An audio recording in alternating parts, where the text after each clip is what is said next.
அனைவருக்கும் வணக்கம். விஸ்வாவசு வருட ஆவணி மாத ராசி பலன்கள். இந்த ஆவணி மாதம் நம்முடைய ராசி மற்றும் நம்முடைய லக்னத்துக்கு எப்படி இருக்கு அப்படிங்கறத இப்ப நம்ம டீடெயிலா கிளியரா பார்க்கலாம். வீடியோவை ஸ்டார்ட் பண்றதுக்கு முன்னாடி நீங்க நம்ம சேனலை சப்ஸ்கிரைப் பண்ணாம இருந்தீங்கன்னா மறக்காம சப்ஸ்கிரைப் பண்ணிக்கோங்க. அப்படியே பக்கத்துல இருக்க பெல் சிம்பிளை கிளிக் பண்ணிக்கோங்க. அப்பதான் நாங்க போற இது போல யூஸ்ஃபுல்லான வீடியோக்கள் உங்களுக்கு உடனுக்குடனே நோட்டிபிகேஷனாக கிடைக்கும். இப்போது கடைசி ராசியான மீன ராசி மற்றும் மீன லக்னத்தை சேர்ந்தவர்களுக்கு இந்த ஆவணி மாதம் எப்படி இருக்கு அப்படிங்கறத நம்ம இப்போ டீடெயிலா கிளியரா பார்க்கலாம். இந்த மாதத்துல பிளானட்டரி பொசிஷன்லாம் எப்படி இருக்கு, கிரகங்கள்லாம் எந்தெந்த இடங்கள்ல டிராவல் பண்ணிட்டு இருக்கு, நமக்கு ஃபேவரா இருக்கா அப்படிங்கறத ஃபர்ஸ்ட் டீடெயிலா அனலைஸ் பண்ணலாம். இந்த ஆவணி மாதத்தை பொறுத்த வரைக்கும் நம்முடைய ஜென்மஸ்தானத்துல சனியுடைய சஞ்சாரம் இருக்கும். ஜென்ம சனி நடந்துட்டு இருக்கு. 7.5 சனியுடைய செகண்ட் பார்ட்ல இருக்கும். இதை ஜென்ம சனி காலகட்டம்னு சொல்றோம். ஆனா அந்த ஜென்ம சனியில இப்ப வக்ர சனி நடந்துட்டு இருக்கிறதுனால அது நமக்கு ஃபேவர் தான், பெருசா நெகட்டிவ் இல்ல. அடுத்து நம்முடைய ராசிக்கு 4ஆம் இடத்துல குரு. பொதுவா 4ஆம் இடத்துல குரு அமர்றது அர்த்தாஷ்டம குருன்னு நம்ம சொல்றோம். இந்த அர்த்தாஷ்டம குரு பெரிய அளவுல சுப பலன்களை செய்யறது இல்ல. ஆனா ஜென்மத்துல இருக்கிற சனி பகவானுடைய பாதிப்புகளை குறைச்சு கொடுப்பாரு. அதன் வகையில இந்த 4th ஹவுஸ்ல இருக்கிற அந்த குரு நமக்கு ஃபேவர் அப்படின்னு நம்ம எடுத்துக்கலாம். நம்முடைய ராசிநாதன் வலுத்து நிலையில இருக்கிறதுனால ஜென்ம சனியை சமாளிக்கக்கூடிய பக்குவ நிலை, ஜென்ம சனி சார்ந்த விஷயங்கள் ஏற்படக்கூடிய அந்த ஏற்றத்தாழ்வுகளை மேனேஜ் பண்றதுக்கான அந்த கெப்பாசிட்டி அதை இந்த குரு பகவான் நமக்கு கொடுத்துருவாரு. அடுத்த இந்த மாதத்துல சுக்கிரன் முதல் 4 நாட்கள் மட்டும் குருவோட கன்ஜெக்ஷன்ல இருப்பாரு. அடுத்து நம்முடைய ராசிக்கு 5ஆம் இடத்துல புதன் மிக மிக சாதகமா டிராவல் பண்றாரு. 4-7க்குரிய ஒரு கிரகம். அவர் போயிட்டு 5ஆம் இடத்துல இருக்கிறது ஒரு யோகமான அமைப்பு தான், பெருசா நெகட்டிவ் இல்ல. அடுத்து இந்த மாதத்துல 6ஆம் இடத்துல சூரியன் கேது காம்பினேஷன். சூரியன் கேது காம்பினேஷன் பார்த்தோம்னா ஒரு வகையில நல்லது, சில விஷயங்கள்ல ஏற்றத்தாழ்வுகளை கொடுக்கும். நான் அதை அடுத்த எக்ஸ்பிளைன் பண்றேன். அதுலயும் சூரியன் இந்த மாதத்துல ஆட்சி நிலையில இருப்பாரு கேதுவோட இணைந்து. இது ஆன்மீகம் சார்ந்த விஷயங்களை அதிகமா ஈடுபட வைக்கும். அதுக்கு நான் ஃபேவரா பாக்குறேன். நான் அடுத்தது உங்களுக்கு டீடெயிலா எக்ஸ்பிளைன் பண்றேன். அடுத்து நம்முடைய ராசிக்கு 7ஆம் இடத்துல செவ்வாய். செவ்வாய் நமக்கு யோகமான ஒரு கிரகம், யோகாதிபதி அப்படிங்கிற நிலையை அடைவாரு. 2-9 அப்படிங்கிற ஒரு விசேஷமான ஆதிபத்தியத்தை பெறக்கூடிய கிரகம் தான் செவ்வாய். செவ்வாய் நமக்கு 7ஆம் இடத்துல இருக்கிறது யோகமான அமைப்பு தான், அது பெருசா நெகட்டிவ் பண்ணிடாது. ஃபைனலா 12ஆம் இடத்துல ராகுவுடைய சஞ்சாரம். ராகு குரு பார்வையில இருக்கிறதுனால அது ஓரளவுக்கு சுபத்துவ நிலை அப்படின்னு நம்ம எடுத்துக்கலாம். விரயஸ்தானத்துல ராகு இருக்கக்கூடாது. அயன சயன போகஸ்தானம் அப்படின்னு சொல்லக்கூடிய விரயஸ்தானத்துல ராகு இருக்கும்போது ஆசையால அழிவு கொடுப்பாரு. ஆனா இப்ப குரு பார்வையில இருக்கிறதுனால எண்ணங்கள், நம்முடைய ஆசைகள் பெரிய அளவுல பிரம்மாண்டமா இருந்தாலும் அதை சரி செய்து நல்ல பாதையை நம்ம சூஸ் பண்ணி டிராவல் பண்றது குரு பார்வை நமக்கு உதவி பண்ணும். அடுத்த இந்த மாதத்துல கிரக பயிற்சிகள்லாம் எப்படி இருக்கு, கிரகத்துடைய நகர்வுகள்லாம் நமக்கு சாதகமா இருக்கா அப்படின்னு நம்ம பார்க்கும்போது இந்த மாதத்துல கரெக்டா 4ஆம் தேதி நம்முடைய ராசிக்கு 4ஆம் இடத்துல இருக்கக்கூடிய சுக்கிர பகவான் நம்முடைய ராசிக்கு 5ஆம் இடத்துக்கு டிரான்சிட் ஆகி மேலும் புதனோட கன்ஜெக்ஷன் ஆவாரு. இந்த சுக்கிரனும் புதனும் இணைகிறது லட்சுமி நாராயண யோகம் அப்படிங்கிற அற்புதமான யோகத்தை ஏற்படுத்தும். இது நமக்கு 5ஆம் இடத்துல ஏற்படுறதுனால இது நமக்கு உத்தமமான ஒரு நல்ல பலன்களை கொடுத்துரும். சுக்கிரன் நமக்கு விசேஷமான ஆதிபத்தியம் இல்லாத ஒரு கிரகம். ஏன்னா 3-8க்குரிய ஒரு கிரகம். அவர் போயிட்டு 5ஆம் இடத்துல அமர்றது குற்றமாக இருந்தாலும் புதனோடு இணைந்து கஜலட்சுமி யோகத்தை ஏற்படுத்துறதுனால இது சில நிலைகள்ல நமக்கு யோகமான அமைப்பை ஏற்படுத்திடும். அடுத்தது கரெக்டா 14ஆம் தேதி புத பயிற்சி. புதன் நம்முடைய ராசிக்கு 5ஆம் இடத்துல இருந்து 6ஆம் இடத்துக்கு டிரான்சிட் ஆகி சூரியன் கேதுவோட கன்ஜெக்ஷன் ஆயிடுவாரு. புதனை பொறுத்த வரைக்கும் அவர் எந்த இடத்துல இருந்தாலும் அவர் தன்னுடைய ரோலை கரெக்டா பிளே பண்ணிடுவார். அதனால புதன் 6க்கு போகுது அப்படின்னு பயப்பட வேண்டாம். மறைந்த புதன் நிறைந்து தருவாருங்கிற அமைப்புலாம் இருக்கு. அடுத்தது 28ஆம் தேதி செவ்வாயுடைய நகர்வு இருக்கும். செவ்வாய் நம்முடைய ராசிக்கு 7ஆம் இடத்துல இருந்து 8ஆம் இடத்துக்கு டிரான்சிட் ஆகுது. இந்த 8க்கு வர செவ்வாய் கொஞ்சம் குற்றமான பலன்களை கொடுக்கும். இருப்பினும் இது இந்த மாதத்துடைய கடைசியில ஏற்படுறதுனால பெரிய அளவுல இந்த மாதத்துல பிரச்சனைகள் அப்படிங்கிறது இருக்காது. அடுத்தது 29ஆம் தேதி சுக்கிர பயிற்சி. சுக்கிரன் மீண்டும் நம்மளுடைய ராசிக்கு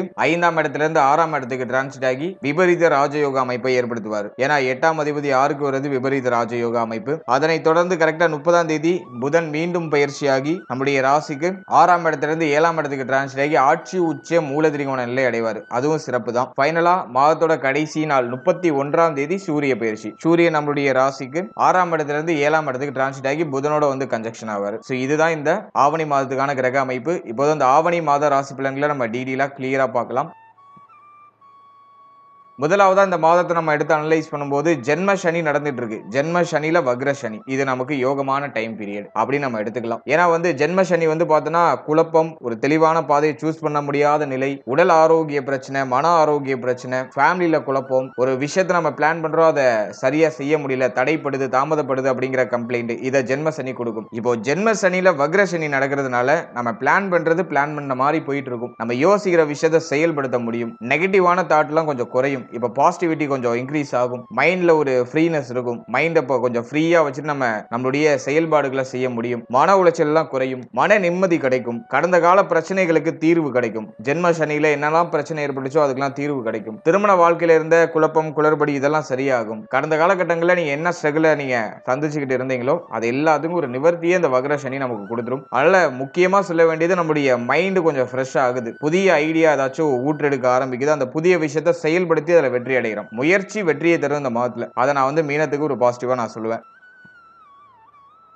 அடுத்த இளைய சகோதரத்துவம் சார்ந்த வகையில் இருந்தால் வருத்தம் கவலை எல்லாம் விலகும். இளைய சகோதரத்துவத்தால் ஆதாயம் கிடைக்கும். அவர்களால் ஆதாயமே கிடைக்கலனாலும் அவர்களால் இருந்த தொல்லைகள் இப்ப விலகும். மேலும் இளைய சகோதரத்துவத்துக்கு ஏதாச்சும் உடல் ஆரோக்கிய பிரச்சனை இருந்துச்சுன்னா அதெல்லாம் நிவர்த்தி ஆகும். நம்ம இழந்த தைரியம் இப்போ மீண்டும் கிடைக்கும். இப்ப தெளிவா கான்பிடண்டா ஒரு விஷயத்தை செய்ய முடியும். தைரியத்தோட மன வலிமையோட அதை செய்ய முடியும். அதுக்கான அந்த ஒரு மனோபாவத்தை அந்த வக்ர சனி நமக்கு கொடுத்துரும். அலையும் குரு நமக்கு 4ஆம் இடத்துல வலுத்த நிலையில இருக்காரு. முதல் 4 நாட்கள் மட்டும் கொஞ்சம் லாக் அடிக்கிற மாதிரி இருக்கும். ஏதோ கொஞ்சம் உங்களை ஒரு மாதிரி குழப்புற மாதிரி இந்த குரு சுக்கிர இணைவு உங்களை ஒரு மாதிரி திசை திருப்புற மாதிரியான ஒரு சில சூழ்நிலை கிரியேட் பண்ணும். ஆனா 4ஆம் தேதிக்கு மேல இது கம்ப்ளீட்டா நிவர்த்தி ஆகி தெளிவான ஒரு பாதையை நோக்கி பயணிக்க ஆரம்பிச்சிருவீங்க. அடுத்த இந்த மாதத்துல வண்டி வாகனம் வாங்கக்கூடிய யோகம் உண்டு. ஒரு சிலர் வண்டி வாகனத்தை சேஞ்ச் பண்ணுவாங்க. அப்படி இல்லைன்னா உங்க வண்டி வாகனத்துல ஏதாச்சும் பிரச்சனை இருக்குனாக்கா அதை இப்போ சரி செய்து உங்களுக்கு கம்ஃபர்டபுளா சேஞ்ச் பண்ணிப்பீங்க. அட்லீஸ்ட் இந்த மாதத்துல செகண்ட் ஹேண்ட்ஸ்லயாச்சும் வண்டி வாங்குறதுக்கு வாய்ப்பு இருக்கு. உங்களுக்கு தேவையான எலக்ட்ரானிக்கல் கேஜெட் வாங்குறதுக்கு வாய்ப்பு இருக்கு. அதுக்கெல்லாம் இந்த மாதம் பாசிட்டிவா இருக்கு. ஒரு சிலருக்கு வீடு கட்டுற யோசனை வரும். இப்போ வீடு கட்ட ஸ்டார்ட் பண்ணுவாங்க. நிறைய பேர் புதுசா வீடு கட்டுறதுக்கு மன போடுறது. ஒரு சிலர்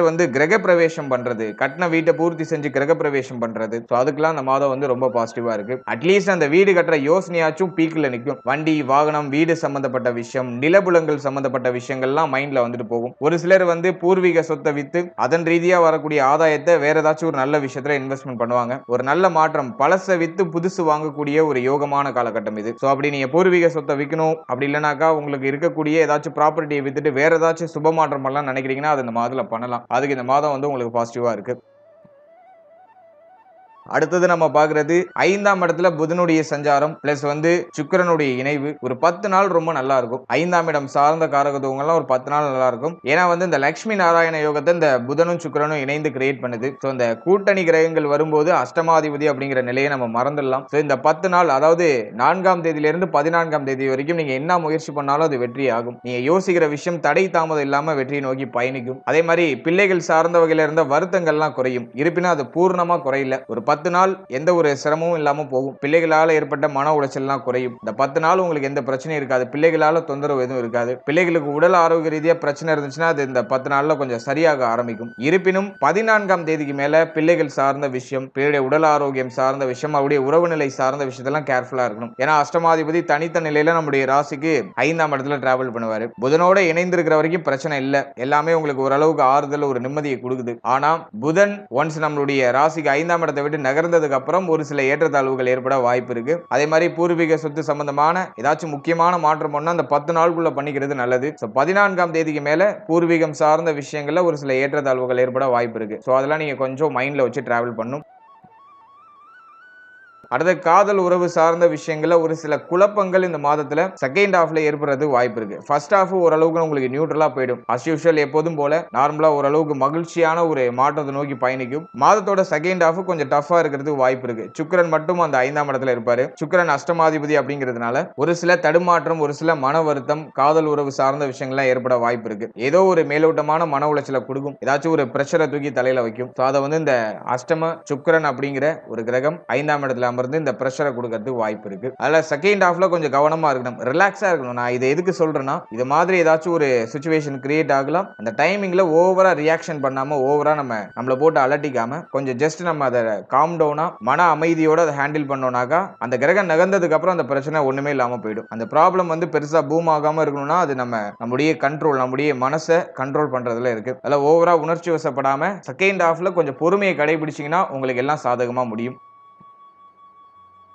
அடுத்தது குழந்தை பாக்கியத்தை பொறுத்தவரையும் ஃபர்ஸ்ட் ஹாஃப் ரொம்ப நல்லா இருக்கு. இந்த மாதத்தோட ஃபர்ஸ்ட் ஹாஃப்ல சுப செய்திகளை எதிர்பார்க்கலாம். செகண்ட் ஹாஃப் அவ்வளவா ஃபேவரா இல்ல. அதே மாதிரி இந்த 10 நாள்ல குடும்பத்துல சுப விசேஷம் ஏதாச்சும் நடக்க வாய்ப்பு இருக்கு. குடும்பங்கள் ஒன்று சேர்றதுக்கு வாய்ப்பு இருக்கு. குடும்பத்துல ஏதாச்சும் மகிழ்ச்சியான மாற்றங்களை பண்ணுவீங்க. சொந்தக்காரங்களோட இணைந்து சொந்த பந்தங்களோட பேசுறதுக்கான வாய்ப்புகள் கிடைக்கும். லட்சுமி நாராயண யோகம் மகிழ்ச்சியான மாற்றங்களை நிறைய கொடுக்கும். கரெக்டா இந்த மாதத்தோட ஃபர்ஸ்ட் ஹாஃப் முதல் 14 நாட்கள்ல இந்த அற்புதமான அமைப்புகள் ஏற்படுது. 14ஆம் தேதிக்கு மேல கொஞ்சம் டஃபா இருக்கிறதுக்கு வாய்ப்பு இருக்கு. கொஞ்சம் ஏற்றத்தாழ்வுகள் ஏற்பட வாய்ப்பு இருக்கு. ஆனா அதை பொறுமையால நீங்க மேனேஜ் பண்ணீங்கன்னா அதை உங்களால தாண்டி வர முடியும். அடுத்து நம்முடைய ராசிக்கு 6ஆம் இடத்துல சூரியன் கேதுவுடைய காம்பினேஷன். 6ல சூரியன் ஆட்சியாகி கேதுவோட இணைற அமைப்பு. கடன் சுமை இருக்குன்னா அந்த கடனை கட்டி முடிக்கணுங்கிற ஒரு உத்வேகம் வரும். ஒரு சிலருக்கு புதுசா கடன் வாங்க வேண்டிய சூழ்நிலை வரும். ஏதாச்சும் கடன் வாங்கி ஏதாச்சும் வேற ஏதாச்சும் மாற்றம் பண்றதுக்கு ட்ரை பண்ணுவீங்க. அதை இந்த 6ஆம் இடத்து சூரியன் வந்து டெஃபினட்டா ஏற்படுத்தும். அப்படி இல்லைன்னா பழைய கடன் அதிகமா இருக்குன்னா அந்த கடனை கட்டி முடிச்சே ஆகணும் அப்படிங்கிற ஒரு முடிவுக்கு வந்துருவீங்க. இப்ப தீவிரமா அந்த கடனை கட்டி முடிக்கிறதுக்கு இந்த மாதத்துல கொஞ்சம் அதிகமா உழைப்பீங்க.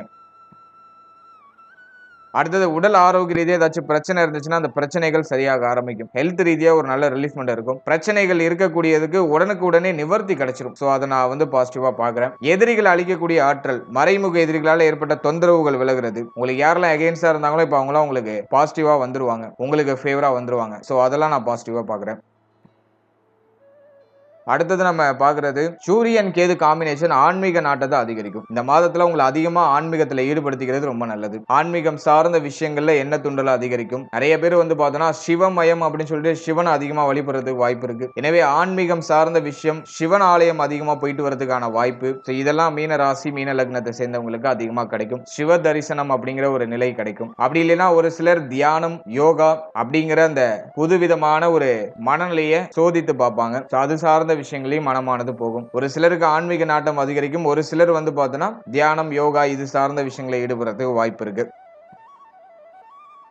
அடுத்தது திருமண முயற்சி, திருமண வாழ்க்கை இதெல்லாம் நம்ம அனலைஸ் பண்ணும்போது இந்த மாதம் ரொம்ப பாசிட்டிவா இருக்கு. திருமண முயற்சியில பண்ணலாம். 7ல செவ்வாய் இருந்தாலும் நமக்கு அவர் யோகாதிபதி. அதனால வந்து திருமண முயற்சிகளை சுப செய்திகளை கொடுத்துருவாரு. 7ஆம் அதிபதி 5ஆம் இடத்துல முதல் 15 நாள் உங்களுக்கு ரொம்ப நல்லா இருக்கும். சூப்பர் பாசிட்டிவா இருக்கு. சுப செய்திகள், திருமண முயற்சிகளை சுப செய்திகளை எதிர்பார்த்துக்கிட்டு இருக்கீங்கன்னா முதல் 15 நாட்கள்ல நீங்க தாராளமா எதிர்பார்க்கலாம். அப்படியுமே 28ஆம் தேதி வரைக்கும் உங்களுக்கு பாசிட்டிவா தான் இருக்கு. அதனால இந்த மாதத்தை பொறுத்த வரைக்கும் திருமண சுப விஷயங்களை ஸ்டார்ட் பண்ணலாம். குடும்பத்துல திருமண சுப பேச்சுவார்த்தைகள் நடக்க ஆரம்பிக்கும். அட்லீஸ்ட் ஒரு விளையாட்டுக்காச்சும் அந்த பேச்சை பேசுவாங்க. அந்த மாதிரியான ஒரு சூழ்நிலை இப்போ கிரியேட் ஆகும். அதே மாதிரி திருமண வயதுல இருக்கிறவங்களுக்கு நிறைய பேருக்கு நிச்சயம் ஆகிறதுக்குலாம் வாய்ப்பு இருக்கு. இவங்க தான் பொண்ணு அப்படிங்கறத கண்கூடா பாத்துக்கிறதுக்குலாம் வாய்ப்பு அதிகபட்சமா இருக்கு. ஸோ அதெல்லாம் நான் பாசிட்டிவா பாக்குறேன். அடுத்த திருமண வாழ்க்கையை பொறுத்த வரைக்கும் செவ்வாய் 7ல் அமர்ந்து திருமண வாழ்க்கையில ஒரு நல்ல ஒரு மாற்றத்தை கொடுக்குறாரு. வாழ்க்கை துணையால ஆதாயம், வாழ்க்கை துணை சார்ந்த விஷயங்கள்ல இருந்த கவலைகள்லாம் குறையிற ஒரு அமைப்பை கொடுக்குறாரு. வாழ்க்கை துணைக்கு உடல் ஆரோக்கிய ரீதியாக ஏதாச்சும் பிரச்சனை இருந்துச்சுன்னா அதெல்லாம் இப்போ ஓரளவுக்கு நிவர்த்தி ஆகும். இருப்பினும் செவ்வாய் வந்து வேகத்துக்கு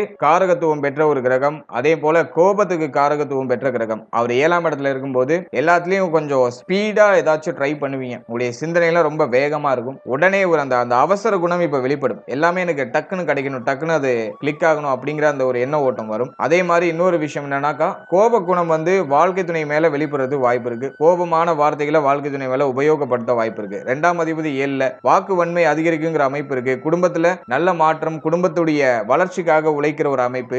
நட்பு வட்டாரங்கள்ல உங்களுடைய மதிப்பு மரியாதை அதிகரிக்கிறது. உங்களுடைய குடும்பத்துடைய அந்தஸ்து கௌரவம் உயர்றது. சோ அதெல்லாம் அந்த மாதிரி பாசிட்டிவா இருக்கு. ஆனா வாழ்க்கை துணையோட சில இயற்கையான கருத்து போராட்டம், ஒரு சில நிலைகள்ல வாழ்க்கை துணை மேல கோவப்படக்கூடிய அந்த சூழ்நிலைகள் இதெல்லாம் ஏற்படுறதுக்கு வாய்ப்பு இருக்கு. சோ அதெல்லாம் நம்ம கொஞ்சம் கண்ட்ரோல் பண்ணி நம்ம டிராவல் பண்ணும்போது இந்த 7ஆம் இடம் சார்ந்த காரகத்துவங்கள்லாம் சிறப்படையுது. அதே மாதிரி நண்பர்கள், நட்பு வட்டாரம் இது சார்ந்த விஷயங்கள்ல சுபமான வளர்ச்சி உண்டு. கடந்த காலகட்டங்களில் நண்பர்களோட ஏதாச்சும் மன வருத்தங்கள்லாம் ஏற்பட்டுச்சுன்னா அதெல்லாம் இப்ப சரியாகும். நண்பர்கள் சார்ந்த விஷயங்கள ஆதாயங்கள் ஏற்படும். சோ அதுக்கெல்லாம் அந்த மாதம் வந்து ஃபர்ஸ்ட் ஹாஃப் ரொம்ப நல்லா இருக்கு. அடுத்த இந்த மாதத்துல தாயார் சம்பந்தப்பட்ட விஷயம், தந்தை சம்பந்தப்பட்ட விஷயம், இதுல இந்த மாதத்துல கொஞ்சம் கேர்ஃபுல்லா இருக்கணும். குறிப்பா தாயார் சார்ந்த விஷயம், தாயாருடைய உடல் ஆரோக்கியம், மன ஆரோக்கியம் இதுல நம்ம கொஞ்சம் கவனமா இருக்கணும். தந்தை சார்ந்த விஷயங்களை பொறுத்த வரைக்கும் தந்தையாருடைய ஆதரவு இப்ப பூர்ணமா கிடைக்கும். தந்தையாரால ஒரு சில நல்ல வளர்ச்சி, நல்ல ஒரு மாற்றம் அது வந்து நமக்கு கிடைக்கும். அதை நான் பாசிட்டிவா பாக்குறேன். அடுத்தது நம்ம பாக்குறது 12ஆம் இடத்துல ராகு. என்னதான் நீங்க எவ்வளவு சம்பாதிச்சாலும் அது விரயத்துக்கு போயிடும். கையில சுத்தமா பணம் இல்ல அப்படிங்கிற ஒரு நிலையை இப்போதைக்கு வந்து பார்த்தோன்னா மீனம் சந்திச்சுக்கிட்டு பண்ணிட்டு இருக்காங்க. ஏன்னா விரைய ராகு வந்து பார்த்தோன்னா தொடர் விரைய செலவுல கொடுக்கும். ஆசையால விரைய செலவுகள், அதை வாங்கணும் இது வாங்கணும்னு சொல்லிட்டு நம்முடைய எண்ணமானது அலைபாய்ந்து கொண்டே இருக்கும். குரு பார்வையில இருக்கிறதுனால எல்லாத்தையும் மேனேஜ் பண்ற ஒரு கெப்பாசிட்டியை கொடுத்துடுறாரு. மேக்சிமம் நிறைய பேருக்கு கடன் சுமை இருக்கலாம் வாய்ப்பு இருக்கு. நிறைய பயணம், வெளியூர் வெளி மாநிலம் போறதுக்கான வாய்ப்பு, வெளிநாடு போறதுக்கான வாய்ப்பு இதெல்லாம் மீனத்துக்கு உண்டு. 12ஆம் இடத்துல இருக்கிற ராகு சுபத்துவ ராகுவா இருக்கிறதுனால சுப விரைய செலவுகள் அதிகமா இருக்கும். மேக்சிமம் தண்ட விரைய செலவுகள் இருக்காது. நிறைய செலவு இருக்கும், ஆனா சுப விரைய செலவா இருக்கும். அதெல்லாம் நான் பாசிட்டிவா பாக்குறேன். அடுத்தது நம்ம முக்கியமா பாக்குறது இடமாற்றம் அப்படிங்கிறது நிறைய மீன ராசியை சேர்ந்தவங்களுக்கு ஏற்படும். சொந்த ஊரை விட்டு வெளியூர் போறது, அட்லீஸ்ட் தொழில் நிமித்தமாக உத்தியோக நிமித்தமாக ஒரு சில மாற்றங்கள், ஒரு சில இடப்பெயர்வுகள் அதெல்லாம் ஏற்பட்டிருக்க வாய்ப்பு இருக்கு. அது 12ஆம் இடத்துல இருக்கிற ராகு அதை இண்டிமேஷன் பண்றாரு. அதே போல தொழில் உத்தியோகம் இது சார்ந்த விஷயங்களை பொறுத்த வரைக்கும் 10ஆம் அதிபதி 4ஆம் இடத்துல அமர்ந்து 10ஆம் இடத்தை பார்க்கிற ஒரு அமைப்பு. குருவும் வந்து ராகுடைய சஞ்சாரத்தை சுபத்துவப்படுத்துறாரு. இந்த அமைப்பை பொறுத்த வரைக்கும் பார்த்தோன்னா தொழில் உத்தியோகம் சார்ந்த வகையில நிறைய பேர் நிறைய மாற்றத்தை சந்திச்சிருப்பாங்க. தொழில் உத்தியோகத்துல இருந்த போராட்டமான சூழ்நிலைகள்லாம் குறைஞ்சிருக்கும். இப்ப தொழில ஒரு நிம்மதி, தொழில் ரீதியா உத்தியோக ரீதியா ஒரு மகிழ்ச்சி, உங்களுக்குன்னு ஒரு தொழில் உத்தியோகத்துல ஒரு அங்கீகாரம், இப்போ வந்து ஒரு ப்ராஃபிட்டை நீங்க கெயின் பண்ண முடியும். ஸோ அதுக்கெல்லாம் அந்த காலகட்டம் வந்து பாசிட்டிவா இருக்கு. நிறைய பேருக்கு உத்தியோகத்துல சம்பள உயர்வு, பதவி உயர்வு, அதே போல உத்தியோகத்துல இடமாற்றம், தொழில வந்து இடமாற்றம் பண்றது, சோ அதுக்கெல்லாம் அந்த காலகட்டம் வந்து பாசிட்டிவா இருக்கும். ஆல்ரெடியே அந்த நிறைய பேருக்கு நடந்திருக்கலாம், அல்லது இந்த மாதத்துல நிறைய பேருக்கு நடக்கிறதுக்கு வாய்ப்பு இருக்கு. அதே மாதிரி உத்தியோகத்தை நீங்க சேஞ்ச் பண்ணணும்னு ஆசைப்பட்டு இருக்கீங்கன்னா அது இந்த மாதத்துல செய்யலாம். அதுக்கு இந்த மாதம் வந்து நல்லா இருக்கு. போன மாதத்தோட இந்த மாதம் வந்து 4ஆம் தேதிக்கு மேல தொழில் உத்தியோகம் சார்ந்த விஷயங்களை ஒரு நல்ல ரிலீஃப்மெண்ட்டை டெஃபினட்டா கொடுத்துரும். அதீதமான மன உளைச்சல் எல்லாம் குறையும். தொழில் உத்தியோகத்துல இருந்த குழப்பமான சூழ்நிலை விலகி இப்ப தெளிவு பிறகும். சோ அதெல்லாம் பாசிட்டிவா பாக்குறேன். ஃபைனலா உடல் ஆரோக்கியம் சார்ந்த விஷயங்களை பொறுத்த வரைக்கும் ஜென்ம சனி வக்ர சனியா இருக்கிறதுனால ஹெல்த் ரீதியா என்ன பிரச்சனை இருந்தாலும் அது இப்போ உங்களுக்கு கண்ட்ரோல்டா இருக்கும். மருத்துவ செலவுகள் குறையும். உடல் ஆரோக்கிய ரீதியா இருக்கக்கூடிய பிரச்சனைகளுக்கு ஒரு நல்ல நிவர்த்தி கிடைச்சிடும். எனவே உடல் ஆரோக்கியம் இப்ப வலிமை அடையுது. புத்தி சாதுரியம் அதிகரிக்கிறது, புத்தி தெளிவு கிடைக்குது. சோ அதெல்லாம் நான் பாசிட்டிவா பாக்குறேன். இப்போ வந்து உங்களுடைய உடலும் உள்ளமும் நீங்க எடுக்கிற முயற்சி, நீங்க நினைக்கிற விஷயத்துக்கு உங்களுக்கு நல்லா சப்போர்ட் பண்ணுது. சோ அது இந்த ஆவணி மாதத்துல நான் அதை பாசிட்டிவா பாக்குறேன். இருப்பினும் 7ஆம் இடத்துல செவ்வாய் இருக்கிறதுனால கோப உணர்வுகளை குறைச்சிக்கணும். டக்குன்னு உணர்ச்சி வசப்பட்டு கோவப்படுறது, அதே மாதிரி வந்து அதிகமா பதட்டப்படுறது, சோ அதெல்லாம் கொஞ்சம் குறைச்சிக்கிறது உங்களுக்கு நல்ல பலன்களை பெற்றுக் கொடுக்கும். அடுத்த ஸ்டூடெண்ட்ஸை பொறுத்த வரைக்கும் 6ஆம் இடத்துல சூரியன் புதன் நினைவு மாதத்தோட செகண்ட் ஹாஃப்ல ஏற்படுது. எனவே இந்த ஆராய்ச்சி துறையில் இருக்கக்கூடிய மாணவ மாணவிகளுக்கு ரொம்ப ஒரு பொற்காலமா இருக்கும். படிப்பு சார்ந்த விஷயங்களை பொறுத்த வரைக்கும் தொய்வு நிலையில இருந்த மாணவ மாணவிகள்லாம் இப்போ சரியாக ஆரம்பிப்பாங்க. படிப்புல ஒரு அளவுக்கு ஆர்வம் இழந்த அந்த ஒரு புத்துணர்ச்சியை இப்போ மீண்டும் பெறுவாங்க. எனவே படிப்புல இப்போ கொஞ்சம் சூடு பிடிக்க ஆரம்பிக்கும். இப்போ வந்து ஸ்டூடெண்ட்ஸுக்கு ரொம்ப நல்லா தான் இருக்கு. இந்த மாதம் வந்து பெருசா நெகட்டிவா இல்ல. எனவே கல்வி சார்ந்த விஷயமும் சுபத்துவமா தான் இருக்கு. ஓவராலா இந்த ஆவணி மாதத்தை பொறுத்த வரைக்கும் மாதத்தோட செகண்ட் ஹாஃப்ல பூர்வீக சொத்து, பூர்வீகம் சார்ந்த விஷயம், குழந்தை பாக்கியம், பிள்ளைகள் சார்ந்த விஷயத்துல கேர்ஃபுல்லா இருக்கணும். தாயார் சார்ந்த விஷயங்கள கவனமா இருக்கணும். மற்றபடி எல்லாமே நமக்கு பாசிட்டிவா தான் இருக்கு. ஆன்மீகத்துல அதிகமா ஈடுபடுறது இந்த மாதத்துல உங்களுக்கு யோகமான அமைப்புகளை பெற்றுக் கொடுக்கும். அமைதியான மனநிலையை பெற்றுக் கொடுக்கும். கோபத்தை குறைச்சுக்கோங்க. அது வந்து உங்களுக்கு அதீதமான நல்ல பலன்களை டெஃபினட்டா பெற்றுக் கொடுக்கும். இப்போ நீங்க இது வரைக்கும் பார்த்தது ஒரு பொதுவான கோச்சார பலன். மாத கிரகங்களுடைய சஞ்சாரத்தின் அடிப்படையில் இந்த பொது பலன் அப்படிங்கிறது கணிக்கப்பட்டிருக்கு. இது உங்களுடைய ஜனனகால ஜாதகத்தில் இருக்கக்கூடிய கிரக அமைப்புகள், உங்க ஜனனகால ஜாதகத்தில் இருக்கக்கூடிய யோக அமைப்புகள், மேலும் உங்களுக்கு நடக்கக்கூடிய தசா புக்தி, இதன் அடிப்படையில் இந்த பலன்கள் நிறைய பேருக்கு ஒரு சில ஏற்றத்தாழ்வுகளையும் மாற்றங்களையும் சந்திக்கிறதுக்கு வாய்ப்புகள் அதிகபட்சமா உண்டு. முக்கியமா உங்களுக்கு ஒரு யோக தசை நடக்குதுன்னா கோச்சார ரீதியா நடக்கக்கூடிய நெகட்டிவான இன்ஃபுளுன்ஸ்ல நீங்க மேக்சிமம் ப்ரொடெக்டடா போயிடுவீங்க. பிரச்சனைகள் எதுவும் சந்திக்காம நியூட்ரலா நகர்ந்துருவீங்க. அதுவே அவயோக தசை நடக்குதுன்னா இந்த கோச்சார ரீதியா இருக்கக்கூடிய அந்த நெகட்டிவான இன்ஃப்ளூயன்ஸ் கொஞ்சம் அதிகமா இருக்கிறதுக்கு வாய்ப்பு உண்டு. யோகமான தசை நடக்கிறவங்களுக்கு இந்த பாதிப்புகள் மேக்ஸிமம் இருக்காது. பிரச்சனைகள் அதிகபட்சமா இருக்காது. சின்ன சின்ன நெருக்கடிகள் வரும், அது உடனே சரியாயிடும். ஆனா அவயோக தசை நடக்கிறவங்க ரொம்ப கேர்ஃபுல்லா இருக்கணும். எனவே சப்ஜெக்ட் உங்களுடைய ஜனனகால ஜாதகத்துல என்ன தசை நடக்குது, உங்களுக்கு பிளானட்டரி பொசிஷன்லாம் உங்களுடைய ஜாதகத்துல எப்படி இருக்கு, அதை பொறுத்து உங்களுடைய இந்த கோச்சார பலன்களை நீங்க சூப்பர் கம்போஸ் பண்ணி பார்க்கணும். ஜஸ்ட் நீங்க உங்களுடைய ஜனனகால ஜாதகத்துல என்ன தசா புக்தி நடக்குது அப்படிங்கறது உங்களுடைய குடும்ப ஜோதிடத்தை ஒரு வாட்டி கொடுத்து அனலைஸ் பண்ணி அது நல்லதா கெட்டதாங்கிறத மட்டும் அனலைஸ் பண்ணி வச்சுக்கோங்க. அதோட இந்த கோச்சாரத்தை நீங்க சூப்பர் கம்போஸ் பண்ணும்போது உங்களுக்கு இன்னும் தெளிவான ஒரு கிளாரிட்டி கிடைக்கும். மேலும் நம்மளுடைய சேனல்ல இதுக்கு முன்னாடி சனி வக்ர பயிற்சிக்கான சிறப்பு பலன்கள் ரொம்ப டீடைலா ரிலீஸ் பண்ணிருக்கோம். இந்த வீடியோக்கான லிங்க் டிஸ்கிரிப்ஷன்ல இருக்கு. டைம் இருக்கும்போது அதையும் செக் பண்ணி பாருங்க. அது மூலமாவும் உங்களுக்கு ஒரு தெளிவு கிடைக்கும். மேலும் நம்மளுடைய சேனல்ல ஒரு ராசி, ஒரு லக்னம், ஒரு நட்சத்திரம், இது எல்லாத்துக்கும் பொது சிறப்பு பலன்கள் அப்படிங்கறத நம்ம ரிலீஸ் பண்ணிருக்கோம். வாழ்க்கை பலன் அப்படிங்கிற செக்மெண்ட்டை ரிலீஸ் பண்ணிருக்கோம். சோ அந்த பலன்களை நீங்க இன்னும் பார்க்கலனா அந்த பலன்களையும் ஒரு வாட்டி ட்ரை பண்ணி பாருங்க. பாருங்க. அதுக்கான லிங்க் டிஸ்கிரிப்ஷன்ல இருக்கு. அந்த பதிவுல நீங்க பார்க்கும்போது உங்களை பற்றிய உங்கள் வாழ்க்கை பற்றிய ஒரு தெளிவு ஒரு புரிதல் உங்களுக்கு டெஃபினட்டா கிடைக்கும். சோ அத நீங்க பார்க்கலனா அத ஒரு வாட்டி ட்ரை பண்ணி பாருங்க. டைம் இருக்கும்போது பாருங்க. டிஸ்கிரிப்ஷன்ல லிங்க் இருக்கு. And finally very limited time. So be cool, stay happy, stay healthy and enjoy. வாழ்த்துக்கள். நன்றி.